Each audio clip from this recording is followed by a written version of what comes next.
자, 수업 좀 쳤으니까 모두 자리에 앉도록 하고요. 자, 오늘 수업을 시작해 보도록 할게요. 안녕하세요. 자, 지난 시간에 뭐에 대해서 배웠는지 혹시 기억하나요? 네, 그렇죠. 지난 시간에는 반대신문식 토론의 절차에 대해서 학습했고 필수 쟁점과 그 하위 내용에 대해서 학습해봤어요. 자, 지난 시간에는 필수 쟁점에 대해 개념에 대해서 학습해봤다면 이번 시간에는 필수 쟁점을 바탕으로 논증을 어떻게 효과적으로 구성할 수 있는지 그거에 대해서 학습해보도록 할게요. 자, 학습 목표를 큰 소리로 따라 읽어볼까요? 논제를 시작! 네, 잘 읽어줬어요. 자, 이번 시간에는 이 학습 목표대로 수업을 잘 이루어 나갈 건데, 자, 그래서 혹시 여러분 전쟁이나 관련된 영상이나 뭐 영화 이런 거 본 적이 있나요? 태용이가 게임을 잘하니까 전쟁에서 이기는 전략에 대해서 잘 알고 있겠네? 그럼 태용이가 말해볼까? 네, 그래요. 자, 왕이 있는 지점, 그 다음에 적의 중심부를 먼저 함락을 시켜야 전쟁에서 승리를 할 수가 있겠죠? 토론에서도 마찬가지예요. 필수 쟁점을 먼저 파악을 하고 자, 타당한 논거를 들어서 자신의 주장이 옳고 상대방의 주장이 옳지 않음을 논리적으로 증명을 잘 해내야 토론에서도 승리를 할 수가 있겠죠. 자, 그래서 이번 수업이 어떻게 진행될 것인지 한번 알아볼게요. 자, 먼저 필수 쟁점에 대한 논증 전략을 선생님이 설명을 통해서 알려줄 거예요. 그 다음에 논증 구성 과정을 시범을 통해서 직접 선생님이 보여줄 거고요. 그 다음에 토론 영상을 실제로 보고 학습 활동을 해보는 시간을 가질 텐데 특히 학습 활동 3에서는 주저별로 직접 논증을 구성해보는 활동을 해볼 거예요. 그리고 마지막으로 수업을 정리하고 마무리하도록 할게요. 자, 여러분 지난 시간에 필수 쟁점에 대해서 몇 가지가 있다고 그랬죠? 그렇죠, 4가지가 있다고 그랬죠?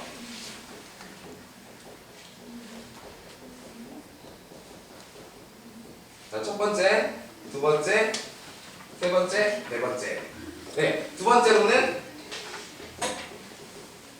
문제 제기 쟁점이 있다고 그랬는데 자, 이번 시간에는 이 필수 쟁점을 바탕으로 어떻게 논증을 효과적으로 이끌어낼 수 있는지에 대해서 한번 알아보도록 할게요.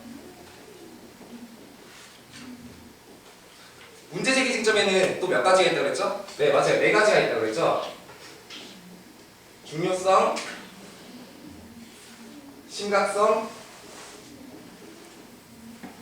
즉시성, 그리고 마지막으로 지속성. 이렇게 4가지가 있다고 그랬죠? 자, 찬성 측에서는 문제가 중요하다. 그리고 문제가 심각하다. 문제가 즉시 해결되지 않는다. 그리고 문제가 지속된다. 그렇기 때문에 현재의 정책을 바꿀 필요가 있다라고 주장을 하게 되는 겁니다. 반대로 반대 측에서는 문제가 중요하지 않으며 문제가 심각하지도 않고 문제가 즉시 해결될 것이며 문제가 앞으로 자연스럽게 해결될 것이기 때문에 현재의 정책을 굳이 바꿀 필요가 없다라고 주장을 하게 되는 거죠. 자, 그래서 이렇게 선생님이 원리에 대해서 설명을 해줬는데 혹시 이해가 안 가는 친구가 있을까봐 선생님이 직접 시범을 통해서 알려주도록 할게요. 자, 이번에는 토론 영상을 직접 보고 학습활동 3일 제시된 그 찬성 측의 논증 구성 과정에 대해서 선생님이 직접 알려줄 거예요. 시범을 통해서 한번 보도록 하죠. 자, 영상 다 감상했죠? 자, 여기서 다루고 있는 필수 쟁점에는 뭐가 있을까요? 네, 그렇죠. 문제의 즉시성을 다루고 있는데 그렇다면 이 쟁점을 가지고 어떻게 논증을 구성하고 있는지 그 논증 과정에 대해서 한번 알아볼게요.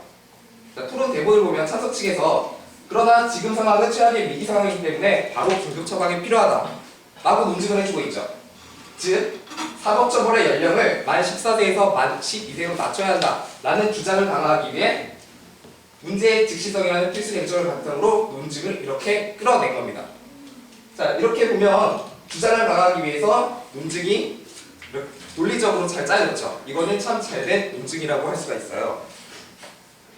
자, 이렇게 해서 선생님 시범까지 보여줬고요. 이번에는 직접 토론 영상 전체를 감상을 해보고 학습 활동을 해보는 시간을 갖도록 할게요.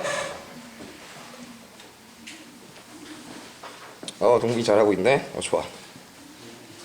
태용이 같은 경우는 태용이가 지금 찾아낸 부분이 문제 해결성이라기보다는 다른 대안과 비교하고 있다는 점에서 하대한 비교에 들어가 있지 않을까? 그렇지? 선생님이 쭉 불러봤는데 잘하고 있는 것 같아요. 근데 그 발표를 통해서 한번 같이 해보도록 하죠. 자, 그러면 반대측의 첫 번째 칸을 누가 먼저 말해볼까요? 네, 동빈이가 먼저 발표해볼까요? 네, 잘 말해줬어요. 근데 동빈이의 발표에 대해서 다른 의견을 가진 학생이나 뭐 보충하거나 다른 의견이 있는 사람 있나요? 네, 흥덕이. 네, 흥덕이가 잘 말해줬어요. 선생님 생각에는 동빈이가 말한 내용이 뭔가 좀 구체성이 부족하다. 그래서 사법적 처벌 부분을 추가했으면 좋겠다 라고 이렇게 말해줬는데, 선생님 생각에도 동빈이가 그렇게 해주는 것이 논증을 더 효과적이고 구체적으로 드러낼 수 있는 것 같아서 이렇게 해주는 게 좋을 것 같습니다. 자, 이렇게 해서 학습 활동까지 다 마쳤고요. 자, 오늘 수업 내용 다 이해했나요? 학습 목표 다시 한번 읽어볼까요? 네, 오늘 수업을 통해서 학습 목표를 도달했는지 여러분 스스로 한번 말해볼까요? 도달한 것 같아요? 네, 좋아요. 대부분 다 도달한 것 같네요. 자, 그래서 오늘 정리를 해보면 논제를 바탕으로 필수 쟁점을 도출을 하고 타당한 근거를 들어서 자신의 주장이 옳음을 논리적으로 증명을 해보는 그러한 과정에 대해서 배워봤어요. 근데 이 필수 쟁점이라는 것은 그 건축물의 기둥과 같아서 쟁점별로 논증을 논리적으로 잘 이루어져야만이 자신의 주장이 딱 바로 설 수가 있는 거예요. 자, 이렇게 해서 오늘 수업을 학습 활동까지 다 해보고 정리까지 했는데, 다음 시간에는 여태까지 배웠던 내용을 바탕으로 해서 실제로 토론을 해보는 수업을 진행할 거예요. 자, 오늘 배웠던 필수 쟁점과 논증 전략을 잘 활용한다면 토론이 훨씬 더 체계적으로 진행할 수 있겠죠? 네, 그래서 오늘 수업 여기서 마치도록 하고요. 다음 시간에 봬요.